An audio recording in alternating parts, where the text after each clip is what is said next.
Welcome to this part of GMA. Back with you again. My name is Marion Yakulati. Today we're talking about something that possibly needs to be spoken about a lot more than it is currently being discussed in every household, or maybe even discussion you have with yourself when it comes to donating, donating something from your body and helping somebody else use what you have. And we go way beyond, blood donation. Today we're speaking about egg donation. So if you've never thought about that, possibly today you might think about those lines, and possibly you might know a family member that could be, swayed towards that direction. To discuss this further, I have got my guest today. His name is Dr. Mohamed. Welcome to GMA. Thanks, Merriman. Thanks for having us here. Absolute pleasure. Now, very interesting topic when it comes to egg donation. What exactly is egg donation? Egg donation is somebody that donates her egg to somebody else who is unable to conceive, normally because of some sort of a problem with the egg. She may be too old. She may have had some cancer treatment before that, chemotherapy. So somebody would help her by donating an egg to her to achieve a pregnancy. Okay. And who can donate an egg? Well, the egg donation can, be done by anyone who's basically between the ages of about 21 to 29 or 30. Because that's when you have the healthiest eggs.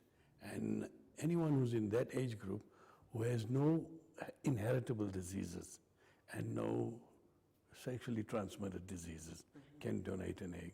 Okay. And now the cost factor. The cost factor. Yes. In terms of, those that do donate eggs, can they get paid for it? And also those who receive look, eggs, in South Africa, we're not allowed to pay a donor per se for eggs, right? But we're allowed to pay her for her expenses and for her inconvenience, because she may have to travel to the clinic for about 3 to 4 times during that period. So what we are allowed to pay is 6,000 rands per attempt, and we are allowed to give her about 1,000 rands towards the transport fees. Okay. So that's what we're allowed to pay, which is good enough, yeah. Compromise. Because most of the time, the people who are donating are doing it because they have a desire to help someone, not to make money out of it. So it's a fair sort of payment that we do for them. Yes. Now, when it comes to individual who has decided to take this route and donate their egg, where does the relationship end in terms of when you give of your egg and it goes to the next individual? Are you allowed to trace your eggs, or is there no? It's an anonymous donation. Okay. It's up to this point, in South Africa, it's anonymous. But there are now countries that are allowing the recipients of the egg to actually allow the offspring to trace their parents. And for example, in England today, sperm donation is no longer anonymous. That is why in those countries it is very difficult to find sperm donors for their programs. So we don't know if it'll happen here in this country, but indications are that at some point in the future, the offspring will be allowed to trace their parents. Okay, all right. And then when we do focus on, once you have gone through the process, are there any risks involved in egg donation? Egg donation has very minimal risks. One of the problems was what is known as ovarian hyperstimulation syndrome. Now that's a life-threatening sort of thing, but that doesn't exist anymore because the protocols we use to stimulate egg production are very, very safe, and we've hardly seen any of those problems that occur.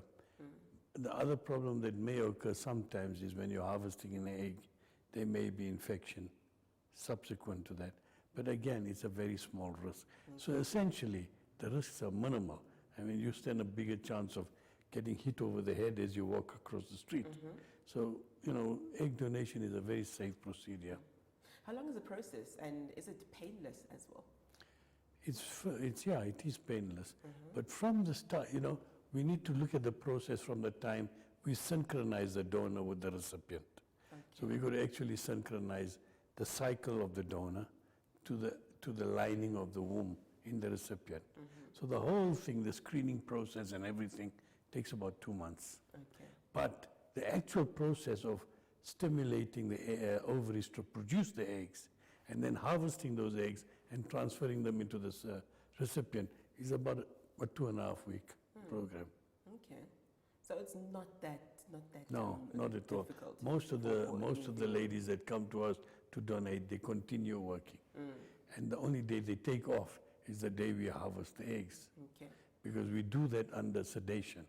So they sedated and they don't feel any pain. Yeah. And we harvest the eggs with an ultrasound that's inserted into the vagina, and the eggs are actually sucked out. And then those eggs are then fertilized with the husband's sperm. And it takes about 5 days for the eggs to grow into embryos and blastocysts, which we then transfer into the recipient. Okay. Now, do you understand that egg donation is basically about you wanting to do good for the next person? But now, when it comes to you as the donor, will it affect you long term and you want to have your own children one day as an egg donor? No, they wouldn't affect you. No You see, effect actually, whatsoever. every woman is actually born with about 2 million eggs. And over time, they of course lose those eggs, right? But at any one time, you got about 300,000 eggs. And you know, that's what you start off with at puberty. So when we're doing this egg harvesting, we're using up about 10 or 20 eggs. Yes. And what they must remember is that in any normal cycle, every woman loses about 3,000 eggs, 300 eggs. So it is those eggs that we harvest, which she was going to lose in any case. Oh, all right. You see? So it wouldn't affect the donor's fertility now. Okay. And then also, there might be ladies or a lady who's watching us right now, and they've been ticking all the boxes as we've been discussing egg donation. So how does one actually go about registering or being part of an organization or a fertility that does egg donation? Yeah, well, most fertility clinics do it, right? So what they should do is they should contact a fertility clinic and get onto their program, because most fertility clinics have their own egg donation programs. And they can go to a fertility clinic, make an appointment. They will then be assessed and screened and then accepted onto the program. But now, in closing, what would be the warning signs when you go to your own fertility clinic? Once you enter, what should you look around to note for your own safety, of course? You mean when they come to the clinic? Yes. Well, I mean, you know, the Sandton Fertility Clinic is based in its own building in Waverley. So they could contact them by telephone. It's, can I give the telephone number Yeah, here? you may, yes. It's 011-883-1776. And the email is info@sandtonfertility.com. Okay. And either way, they can contact the fertility clinic, and they would be guided along the path of egg donation. Okay. Thanks so much for your time. We are going to discuss further. We're going to talk about surrogacy next, and I can't wait to, speak more about that at length, so many of us can be educated as well on that area. That'll take place in the next few episodes on GMA. But thank you so much for enlightening us on egg donation. I'm hoping that many ladies will now step forth and start donating eggs, because now they know nothing will happen to them in terms of them starting their own family. That's it's right. safe, it's painless. It's an important and a very wonderful gift that they give to somebody. Yes. Yeah. Thank you so much, Doctor. Thank you for having me. Thanks. His name is Dr. Mohamed. We're discussing egg donation. So if you feel you'd love to, or if you know someone that would love to do such a great and honorable gesture, why not to let them have the contact details that you got to take on the show, and let's help other women who clearly would love to have kids just like you, but can't for whatever reason. From my side, Marian Yakalati, make sure you stay tuned for our next discussion on surrogacy.